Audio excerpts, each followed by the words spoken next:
प्राचीन समय की बात है। एक समुद्र के किनारे एक गुरु अपना आश्रम बनाकर रहा करते थे। हजारों शिष्य उनसे ज्ञान ग्रहण करने के लिए दूर दूर से उनके पास आकर रहते थे। गुरु का ज्ञान देने का तरीका भी बहुत ही अनूठा था। शुरुआत में वो अपने शिष्यों को उपदेशों के माध्यम से ज्ञान देते थे। उसके बाद वो अपने शिष्यों को उस ज्ञान का अनुसरण करने के लिए कहते थे, उस ज्ञान को अपने व्यवहारिक जीवन में उतारने को कहते थे। एक बार उस आश्रम में एक सम्राट अपने बेटे को लेकर पहुंचा। उस सम्राट ने उस गुरु से प्रार्थना की और कहा कि आप मेरे बेटे को अपने आश्रम में रहने दें और अपने तरीके से उसे ज्ञान दें। उसे इस आश्रम में बिल्कुल भी ऐसा नहीं लगना चाहिए कि वो किसी सम्राट का बेटा है। उसे बिल्कुल साधारण शिष्यों की तरह ही ज्ञान देने की कृपा करें।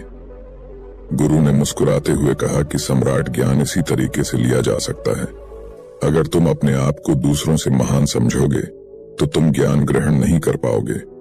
अगर तुम्हें ज्ञान ग्रहण करना है तो तुम्हें दूसरों की तरह अपने आप को साधारण समझना होगा। यही ज्ञान ग्रहण करने की सबसे पहली सीढ़ी होती है। तुम निश्चिंत रहो, आज से तुम्हारे बेटे की जिम्मेदारी मेरे कंधों पर है।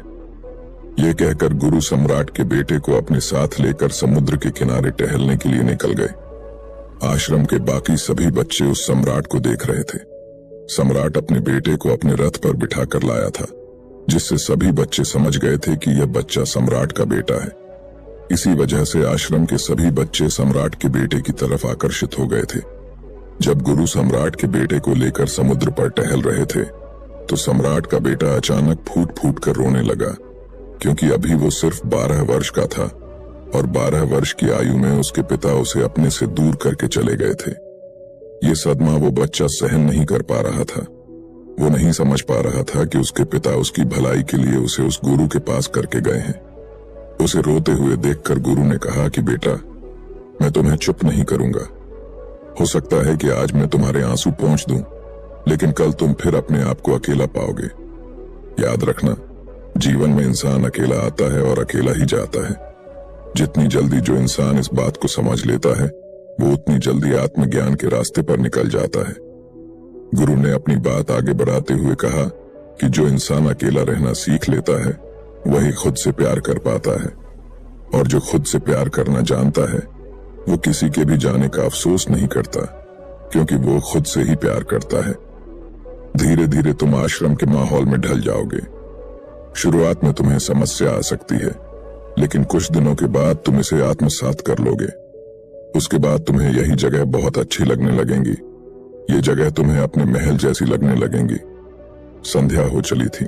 समुद्र के दूसरे छोर पर सूरज छिपने लगा था और अपनी लालिमा पूरे आसमान में बिखेर रहा था। बहुत ही सुंदर दृश्य था और गुरु शिष्य को अपने साथ लेकर आश्रम में वापस लौट आए। उस शिष्य को भी सांत्वना मिली, क्योंकि गुरु की आंखों में एक अभूतपूर्व शांति झलक रही थी। और जब हम किसी एकांतवासी गुरु की आंखों में वो शांति देख लेते हैं तो हमारे हृदय से भी सारा भार हट जाता है। मन एकदम निर्मल हो जाता है। जब सम्राट का बेटा रात्रि का भोजन करने के लिए भोजन कक्ष में पहुंचा तो आसपास के सभी शिष्य उसके पास आने लगे।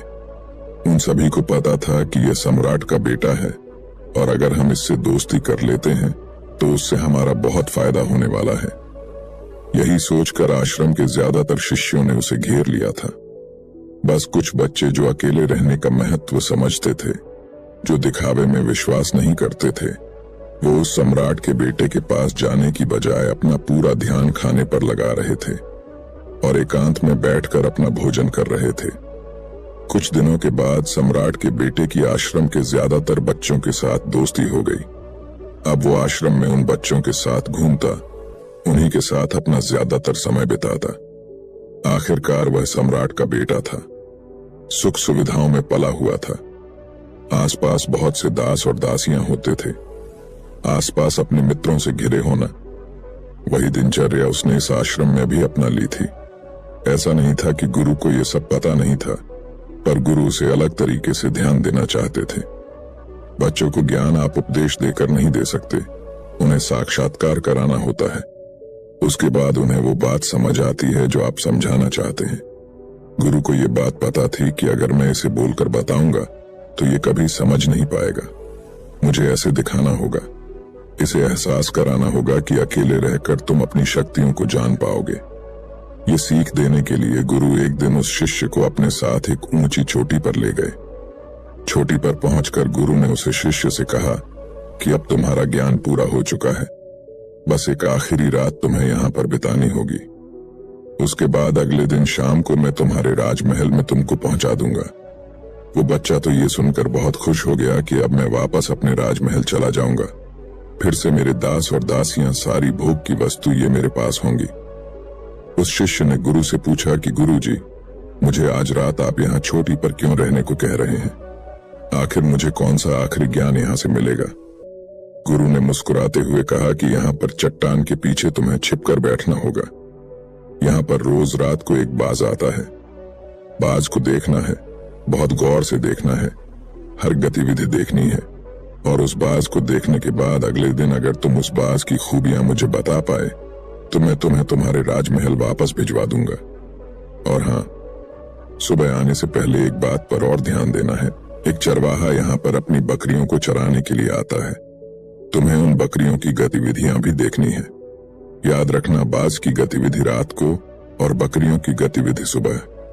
अगर तुम दोनों की गतिविधि ध्यान से देखकर मुझे बता पाए तो तुम इस आश्रम से हमेशा के लिए आजाद हो जाओगे। तुम्हारा ज्ञान पूरा हो जाएगा। मैं तुम्हारे पिता को कह दूंगा कि यह बच्चा हमारे आश्रम का सबसे ज्ञानी बच्चा है। यह कहकर गुरु अपने आश्रम में वापस लौट आए और वो बच्चा वहीं पर उस चट्टान के पीछे रुका हुआ उस बाज का इंतजार करने लगा। काफी वक्त बीत जाने के बाद वहां पर एक बाज अपने बच्चों के साथ पहुंचा। सम्राट के बेटे ने पूरी रात उस बाज की गतिविधि बहुत ध्यानपूर्वक देखी और सुबह होने के बाद जब चरवाहा वहां पर अपनी बकरियों को लेकर पहुंचा तो उसने एक अभूतपूर्व दृश्य देखा। उसने देखा कि वो बाज बकरी के एक मेमने को अपने पंजों में दबाकर आसमान में चला गया। उसने उस बकरी के बच्चे का शिकार कर लिया था। ये सारा दृश्य देखकर वो बच्चा आश्रम में वापस अपने गुरु के पास पहुंचा। इससे पहले कि गुरु उससे कुछ पूछते, उसने गुरु को प्रणाम करते हुए कहा कि गुरुदेव, आप आश्रम के सभी बच्चों को यहाँ पर बुला लीजिए। मैं सब लोगों को बताना चाहता हूँ कि मैंने क्या देखा।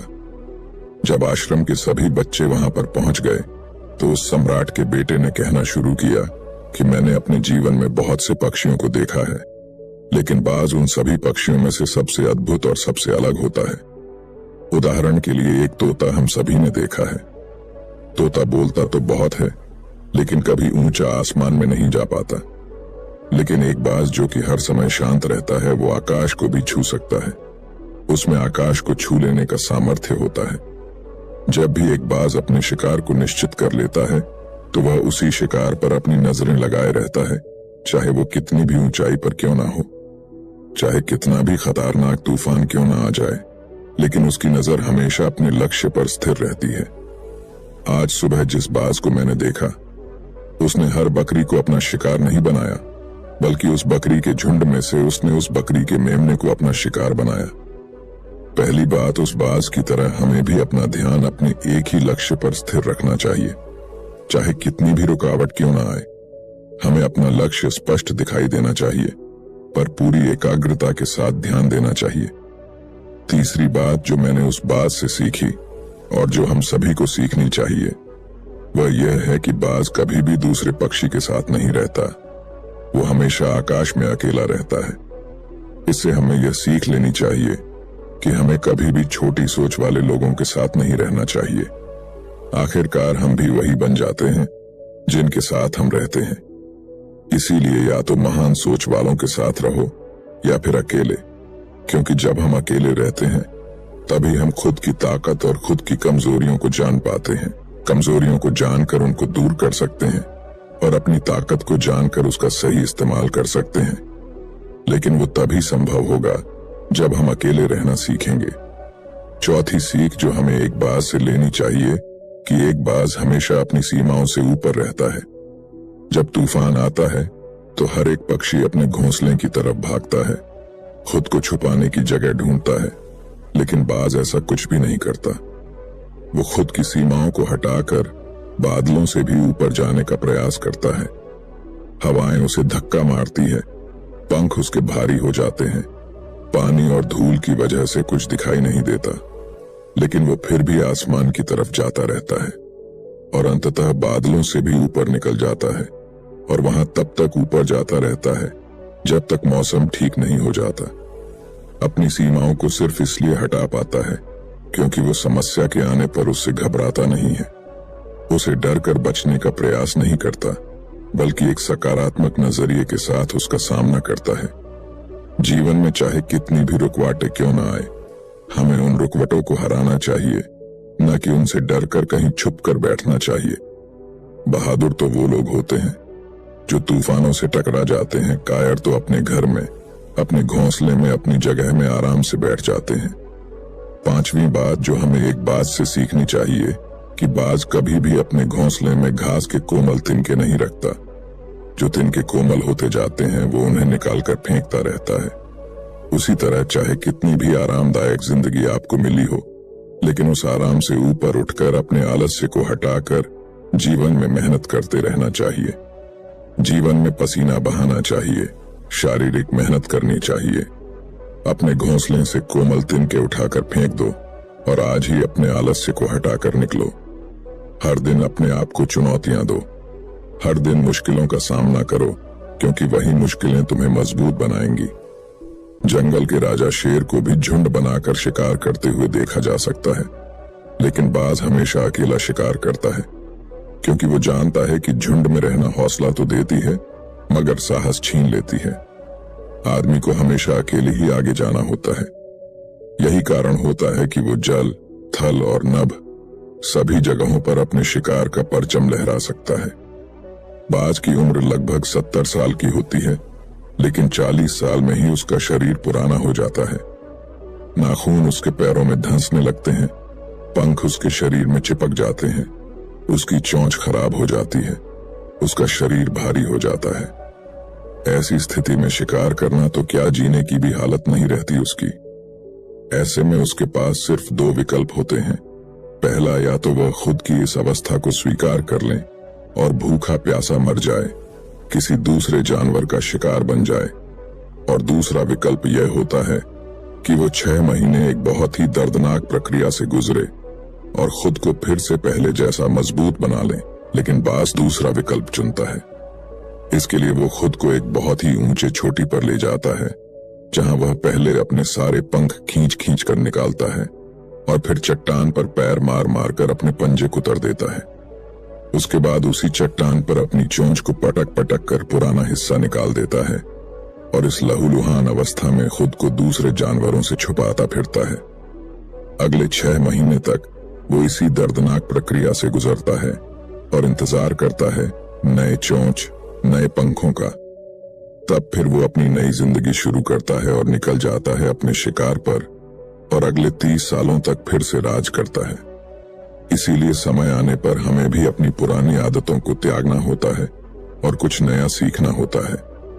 समय के साथ बदलना होता है, अपने आप को तैयार करना है, वरना हमारा भी शिकार हो सकता है, हम भी पीछे रह सकते हैं। इसके बाद सम्राट के बेटे ने बकरी की विशेषता बताते हुए कहा कि बकरी हमेशा झुंड में चलती है। उन्हें झुंड में एक साथ चलने से हिम्मत मिलती है, लेकिन जैसे ही उन पर शिकार होता है वैसे ही वो बकरियां तितर